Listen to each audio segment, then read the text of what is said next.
ॐ विश्वानि देव सवितर्दुरितानि पराशुव यद्भद्रं तन्न आशुव। हे परमेश्वर, आप हमारे संपूर्ण दुर्गुण दुर्व्यसन और दुखों को दूर कर दीजिए और जो कल्याणकारक गुण कर्म स्वभाव और पदार्थ है वह सब आप हमको प्राप्त कराइए। हे प्रभु, आपकी आज्ञा से संसार के सुधार का, संसार से बुराई दूर करने का ये शुभ कार्य हमने प्रारंभ किया है। कोई महात्मा जी किसी के पास भिक्षा मांगने गए, अरे वो भी नहीं लगा दीजिए पड़ता। भिक्षा मांगने गए तो माता जी खीर देने के लिए लगी, तो महात्मा जी कहते हैं इसमें दे दो। माता जी कहती हैं महाराज ये तो खीर खराब हो जाएगा, मैं इसको साफ करके देती हूँ। तो महात्मा जी कहते हैं नहीं इसी में डाल दो। माता जी कहती है नहीं, मैं इसमें कभी डाल नहीं सकता, इतना मेहनत से बनाए और ये जो है ये खीर खराब हम नहीं कर सकते। महात्मा जी बोले इसी प्रकार से मैं अपने प्रभु अपना ज्ञान, अपना दर्शन मलिन अंतःकरण में कैसे डाल सकते हैं। जब तक योगाभ्यास, वेदाध्ययन, वेदानुसार आचरण, ईश्वर की आज्ञा, हवन, संध्या आदि कोई नहीं करता, तब तक अंतःकरण पवित्र होकर ईश्वर का साक्षात्कार नहीं होता, ईश्वर नहीं मिलते। तो इसी प्रकार से महर्षि दयानंद के पास लोग सब आए पूछने कि आप बुद्धिमान हो कि मूर्ख हो। अगर दयानंद अपने को बुद्धिमान कहता है तो हम कह देंगे कि तुम अभिमानी हो। जो अपने को ज्ञानी कहता वह तो अभिमानी हुआ, और जो तुम अपने को मूर्ख कहते हो तो जब तुम अपने को ही मूर्ख कहते हो फ्लश चला दीजिए। तो हम क्या कहें?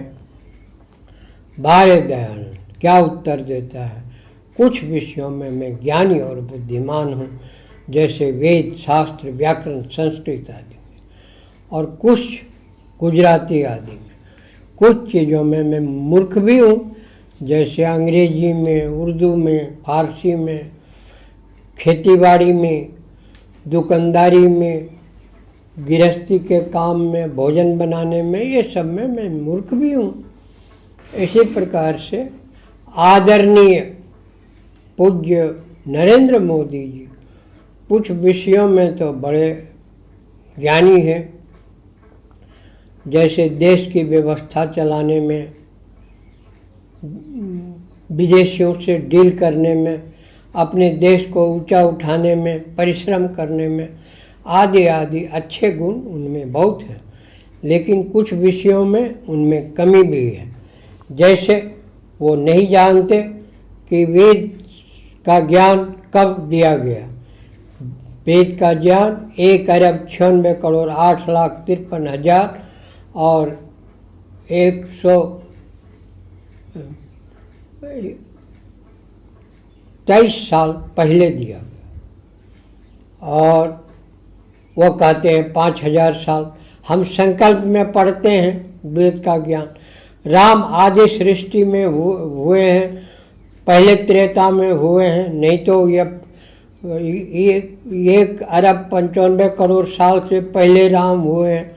नहीं तो संकल्प में ये लिखा रहता राम इस मनवंतर के इस त्रेता में हुए, जैसे हम संकल्प में पढ़ते हैं वैवस्वत मन्वंतरे अष्टाविंशति तमे कली प्रथम चरणे, वैसे ही यह लिखा होता कि राम इस मनवंतर में हुए थे। तो राम ही जब 1,96,00,00,000 और साल पहले हुए, तो बताइए क्या राम के समय में वेद नहीं था? क्या वशिष्ठ का नाम वेद मंत्रों के साथ लिखा हुआ है, विश्वामित्र का नाम वेद मंत्रों के साथ लिखा हुआ है? बताइए ये लोग क्या उस समय, तो ये जो है उनको सुधार लेना चाहिए आदरणीय मोदी जी को कि वेद का ज्ञान सृष्टि के शुरू में जब मनुष्य की सृष्टि हुई तभी से हम लोग संकल्प में सृष्टि रचना का विज्ञान प्राप्त कर रहे हैं। वो किसी भी ज्योतिष के ग्रंथ से, पंचांग से, सत्य ऋग्वेद आदि भाष्य भूमिका से, आर्य समाज के विद्वानों से, आदरणीय मोदी जी भारत के प्रधानमंत्री जी ये पता कर सकते हैं कि वेद का ज्ञान सृष्टि के शुरू में, क्योंकि भाषा के बिना ज्ञान नहीं, ज्ञान के बिना भाषा नहीं। अग्नि को ऋग्वेद का, वायु को यजुर्वेद का, सूर्य को सामवेद का और अंगिरा को अथर्ववेद का ज्ञान आदि सृष्टि में दिया। ये मनुस्मृति में लिखा हुआ है, ब्राह्मण ग्रंथों में लिखा हुआ है, ज्योतिष के ग्रंथों में लिखा हुआ है, इसको कोई अन्यथा नहीं कर सकता। और तब से हम लोग तिथि बाय तिथि, दिन बाय दिन लिखते चले आ रहे हैं। इसलिए आदरणीय मोदी जी को अपनी गलती सुधार लेना चाहिए। जीव अल्पज्ञ जो ठहरा, गलती हो भी सकते हैं, जो गलती से भी सीखे और सुधरे वह भी तो महान ही होता है। अभी तौफी रजा कह रहे थे कि 1,00,000 मुसलमान अपना गला काट लेंगे। अरे 1,00,000 क्या, 1 करोड़ का गला काट लो, लेकिन क्या इससे कुरान सही हो जाएगा? कुरान में लिखा हुआ है पृथ्वी, सूरज पृथ्वी के चारों तरफ घूमता है, क्या इसको कोई मान लेगा? और कहता है कोई परिवर्तन कुरान में हो ही नहीं सकता, जो है वही। बहुत सारी गलत बातें कुरान में है, तो क्या 1 करोड़ मुसलमान गला काट लेगा तो क्या कुरान की गलत बात सही हो जाएगी? सारी दुनिया गलत मानने लग जाएंगे?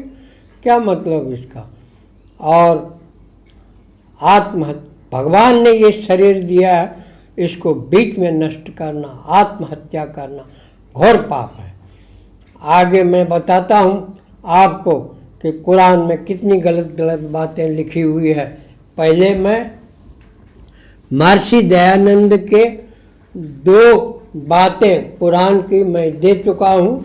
अब तीसरी बात महाराज दयानंद कुरान से कोट कर रहे हैं, मालिक दिन न्याय का तुझ ही को की हम भक्ति करते हैं और तुझ ही से सहाय चाहते हैं, दिखा हमको सीधा रास्ता। महाराज दयानंद लिखते हैं, समीक्षक, क्या खुदा नित्य न्याय नहीं करता? किसी एक दिन न्याय करता है, उससे तो अंधेर विदित होता है। उसी की भक्ति करना और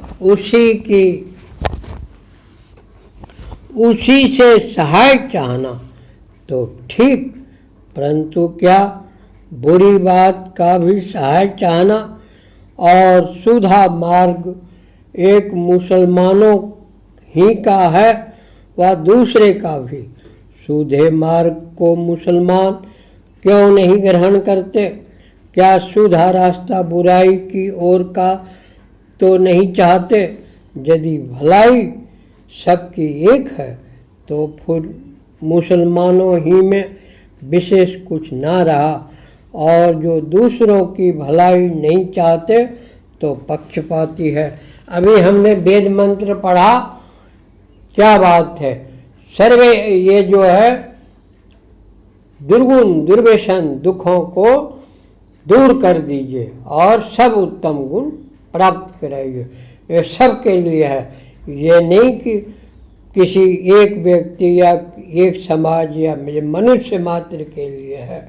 वेद में इतिहास भूगोल कुछ नहीं है, किसी व्यक्ति का जिक्र नहीं है, सिर्फ ज्ञान विज्ञान साइंस और सत्य बातें हैं। महर्षि दयानंद और वेद की एक भी बात आज तक कभी कहीं नहीं कटी। आगे चौथा पॉइंट महर्षि यहाँ रख रहे हैं, ये है, पहला था मंजिल एक, सिपारा एक, सूरत एक, 3, 4, 5 का। और चौथा है मंजिल एक, सिपारा एक, सूरत एक और 6, 7 का। इसमें भगवान दयानंद कोट कर रहे हैं, दिखा उन लोगों का रास्ता कि जिस पर तुम नियामत की, और उनका मार्ग मत दिखा कि जिनके ऊपर तूने गजब अर्थात अत्यंत क्रोध की दृष्टि की, और न गुमराहों का मार्ग हमको दिखा। यहाँ ये भी है कि अल्लाह किसी विशेष व्यक्ति को क्यों वो दिखाएगा और किसी विशेष भाषा में कैसे अपना ज्ञान देगा, और 1400 साल पहले ही क्यों ज्ञान देगा। क्या उससे पहले मनुष्य जो है ईश्वरीय ज्ञान से विहीन था? ये सब बातें बिल्कुल गलत है। ईश्वर अपना ज्ञान सृष्टि के आदि में देगा, उसमें कोई गलत बात नहीं होगी। सारे ज्ञान विज्ञान उसमें सब होगा, जबकि कुरान में कुछ विज्ञान नहीं बल्कि विज्ञान विरोधी बातें हैं। वेद और महर्षि दयानंद की बातों में कहीं भी विज्ञान का विरोध नहीं है।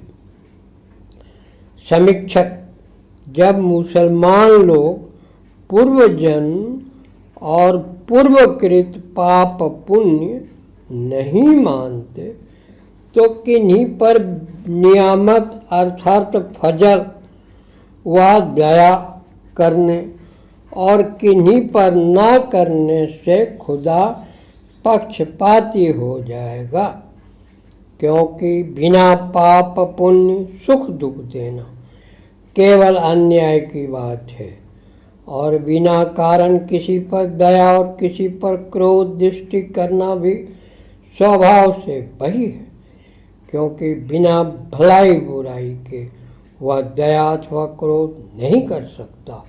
और जब उनके पूर्व संचित पुण्य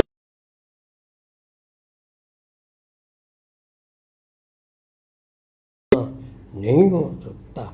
यहाँ सिद्ध हो गया कि पुनर्जन्म है, तभी परमेश्वर किसी पर दया और किसी पर क्रोध कर सकता है, और मुसलमानों का पुनर्जन्म ना मानना बिल्कुल गलत है। और इस सूरत की टिप्पण पर यह सूरह अल्लाह साहब ने मनुष्यों के मुख से कहलाई कि सदा इस प्रकार से कहा करें। जो यह बात है तो लतीफ़ वे आदि अक्षर भी खुदा ही ने पढ़ाए होंगे। जो कहो कि नहीं तो बिना अक्षर ज्ञान के इस सूरह को कैसे पढ़ सके? क्या कंठ ही से बुलाए और बोलते गए? जो ऐसा है तो सब कुरान ही कंठ से पढ़ाया होगा। इससे ऐसा समझना चाहिए कि जिस पुस्तक में पक्षपात की बातें पाई जाएं, वह पुस्तक ईश्वरकृत नहीं हो सकता। जैसा कि अरबी भाषा में उतारने से अरब वालों को इसका पढ़ना सुगम, अन्य भाषा बोलने वाले को कठिन होता है। इसी से खुदा में पक्षपात आता है। और जैसे परमेश्वर ने सृष्टि अस्थ सब देशस्थ मनुष्यों पर न्याय दृष्टि से सब देश भाषाओं में विलक्षण संस्कृत भाषा की जो सब देश वालों के लिए एक से परिश्रम से विदित होती है, उसी में वेदों का प्रकाश किया है। यह करता तो कुछ भी दोष नहीं होता। फिर आगे 5वें मंजिल 1 सिपारा 1 सूरत 2 1 2 3 4 5 6 7 में लिखा हुआ है। 5वें पॉइंट पर महर्षि इसको कोट कर रहे हैं। यह पुस्तक की जिसमें संदेह नहीं परहेजगारों को मार्ग दिखलाती है, जो कि ईमान लाते हैं, साथ गैब मीन्स परोक्ष के नमाज पढ़ते और उस वस्तु से जो हमने दी खर्च करते हैं, और वे लोग जो उस किताब पर ईमान लाते हैं जो रखते हैं तेरी ओर वह तुझसे पहले उतारी गई, और विश्वास कयामत पर रखते हैं, वे लोग अपने मालिक की आज्ञा पर हैं और वे ही छुटकारा पाने वाले हैं। निश्चय जो काफिर हुए उन पर तेरा डराना ना डराना समान है। वे ईमान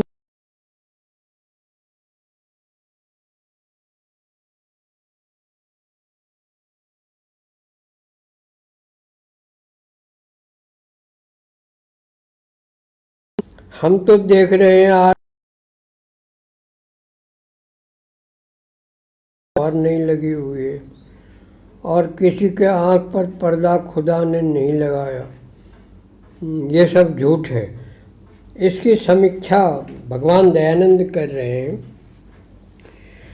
क्या अपने ही मुख से अपनी किताब की प्रशंसा करना खुदा की दंभ की बात नहीं है? बताइए, अपने मुंह से अपनी किताब की प्रशंसा कर रहा है, जब परहेजगार अर्थात धार्मिक लोग हैं वे तो स्वतः सच्चे मार्ग पर है, और जो झूठे मार्ग पर हैं उनको यह कुरान मार्ग ही नहीं दिखला सकता, फिर किस काम का है? वाह रे वाह, क्या कमाल कर दिया दयानंद। पहला, जब पाप पुण्य और पुरुषार्थ के बिना खुदा अपने ही खजाने से खर्च करने को देता है। हाँ, क्या पाप पुण्य और पुरुषार्थ के बिना खुदा अपने ही खजाने से खर्च करने को देता है? जो देता है तो सबको क्यों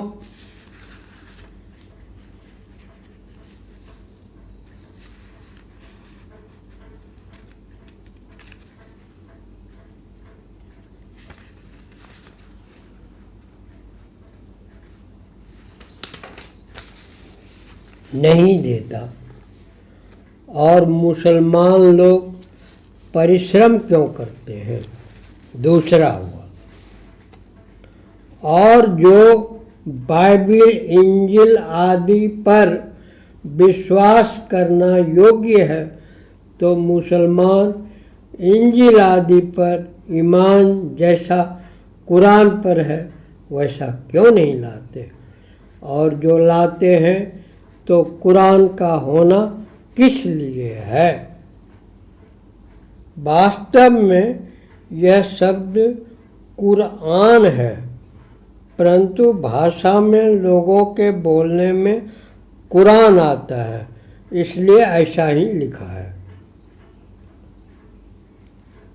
जो कहें कि कुरान में अधिक बातें हैं, तो पहली किताब में लिखना खुदा भूल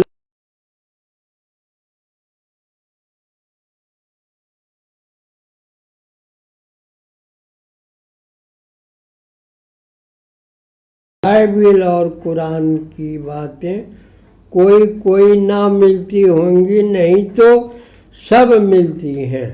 एक ही पुस्तक जैसा कि वेद है क्यों ना बनाया। कयामत पर ही विश्वास रखना चाहिए, अन्य पर नहीं। तीसरा, क्या जो ईसाई और मुसलमान ही खुदा की शिक्षा पर हैं उनमें कोई भी पापी नहीं?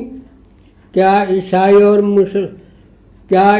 और मुसलमान अधर्मी हैं, वे भी छुटकारा पावें और दूसरे धर्मात्मा भी ना पावें तो बड़े अन्याय और अंधेर की बात नहीं है। चौथा, और क्या जो लोग मुसलमानी मत को ना माने उन्हीं को काफिर कहना वह एक तरफी डिग्री नहीं है? पांचवा, जो परमेश्वर ही ने उनके अंतःकरण और कानों पर मोहर लगाई तो इसी से वे पाप करते हैं, तो उनका कुछ भी दोष नहीं। यह दोष खुदा ही का है। फिर उन पर सुख दुख व पाप पुण्य नहीं हो सकता। पुनः उनको सजा जजा क्यों करता? क्योंकि उन्होंने पाप व पुण्य स्वतंत्रता से नहीं किया। देखा आपने भाइयों कि कैसे कुरान में गलत गलत बातें हैं। कितना टाइम हुआ?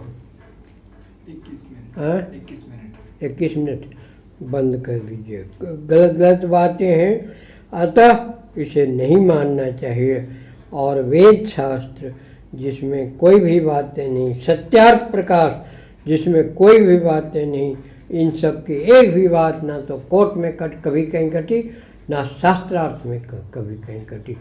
तो ऐसे दिव्य और शाश्वत सबके हितकारी पुस्तक को मानना और पक्षपाती और फसाद फैलाने वाले, जो कुरान ना माने उसको कत्ल करने वाले आदि आदि द्वेषपूर्ण व्यक्तियों, द्वेषपूर्ण शिक्षाओं वाले ग्रंथ को सदा त्याग करना चाहिए। खुशी की बात है कि अब यक्ष इमामों की संख्या बढ़ती जा रही है। वह सब आए।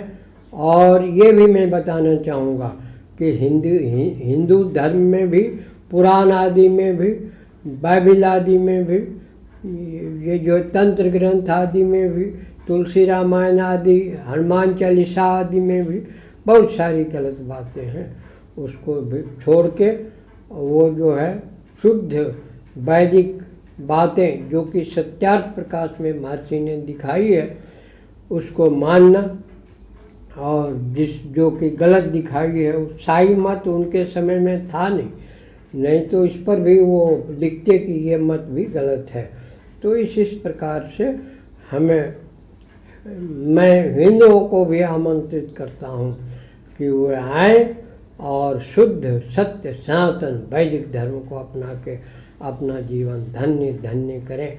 हम देख भी रहे हैं कि बहुत सारे हजारों लाखों लोग वैदिक धर्म को मानते हैं, विधर्मी लोग, लेकिन पुराण आदि गलत ग्रंथ को लोग छोड़ रहे हैं और उसको छोड़ना भी चाहिए। परमपिता परमेश्वर हमें शक्ति दे, सामर्थ्य दे कि हम परमेश्वर की आज्ञा को, परमेश्वर के दिए वेद ज्ञान को सारे संसार में फैला दें और सबका कल्याण करने में सफल हों और सारे दुनिया के मनुष्यों को एक मत में ला सकें।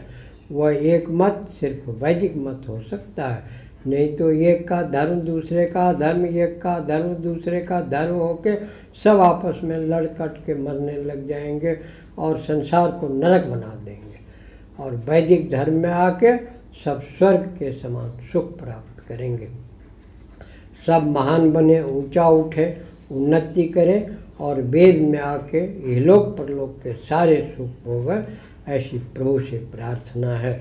आगे फिर इसकी चर्चा करते हैं कुरान में आगे और क्या क्या गलत बातें हैं, ताकि अभी कुरान की चर्चा बहुत चल रही है और ये मौलाना सब कुरान में झूठ झूठ बातें बता रहे हैं कि ये सही अच्छा ग्रंथ है, ये है, तो ताकि दुनिया को पता चले कि कुरान कैसा गंदा ग्रंथ है।